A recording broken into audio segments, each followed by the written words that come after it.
Good morning, students.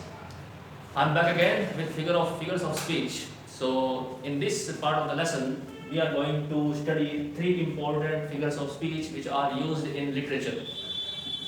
So our first figure of speech is asyndeton. So many writers use asyndeton. You must have read these lines in poems where asyndeton is used. Now I am going to tell you what is asyndeton. So our first example is I slip, I slide, I bloom, I glance. Now I think you are noticing something unusual in these lines. What is unusual in these lines? Again we are reading I slip, comma, I slide, comma, I bloom. There should be comma one more. And I glance. Now, what is unusual? This is not a usual pattern in which we write our English language. Now, you must be thinking that where is and? There is no and. I slip, I slide, I bloom, and there should be and after and there should be full stop. So there is full stop, but there is no and. So whenever we are not using and, then that figure of speech is called as asyndeton. So it is a manner in which we emphasize what we are saying. We are not using any conjunction between words. So and is a type of conjunction, but is also there.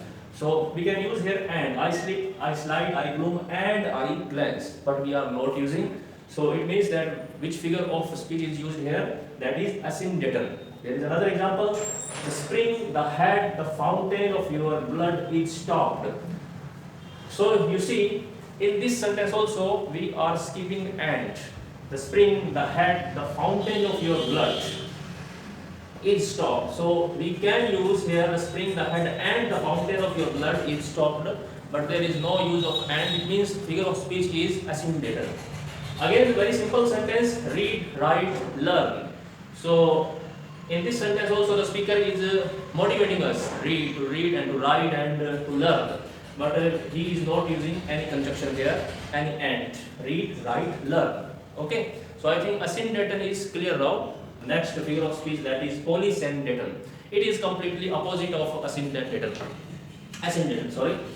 Polysyndeton. Let's see an example. The hoard and sleep and feed and know not me.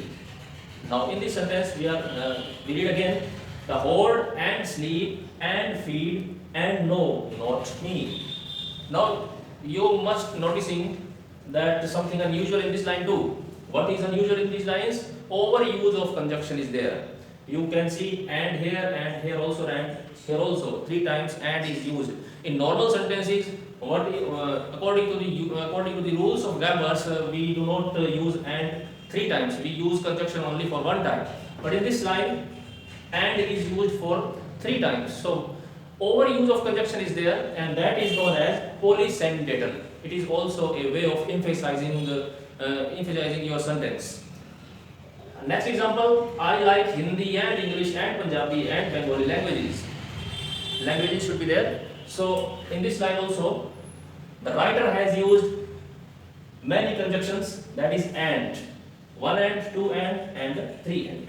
So he can say this sentence in another level also. I like Hindi, English, Punjabi and Bengali languages. But he is saying that he likes Hindi and English and Punjabi. It means he is ornamenting his language, ornamenting his sentence. So he has used and many times. So whenever a writer uses many types of conjunctions again and again, that figure of speech becomes polysyndeton. Okay. Next is inversion. Now inversion. What is inversion? Study this line. Much have I travelled in realms of gold. So what is unusual in this line? Much have I travelled in realms of gold. Next example is so to the bars they came. They are separate lines. So to the bars they came. So in these sentences we see that normal order of words is changed. It should be written like this: I have travelled much in realms of gold.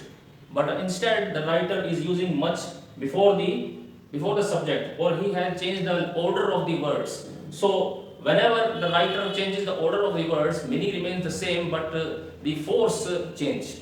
Much have I travelled in the realms of gold. It means the writer is emphasizing us that he has travelled much in the realms of gold. Again in this sentence, we see so to the bars they came.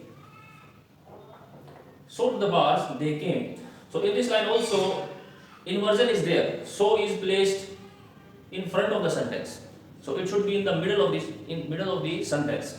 So we can say that whenever the order of the word is changed, that figure of speech is called inversion. In simple language, we use inversion whenever we are to make question. It means that you are a student, and when I say are you a student, then it is an inversion. But in this pattern of inversion, the meaning of sentence changes. But when the writer uses here inversion, in this sentence, meaning of the sentence is same, but he has changed the normal order of the words. So whenever you see in poetry or in prose that the order of the words has been changed, the figure of speech is inversion there. Okay, students, enough for now.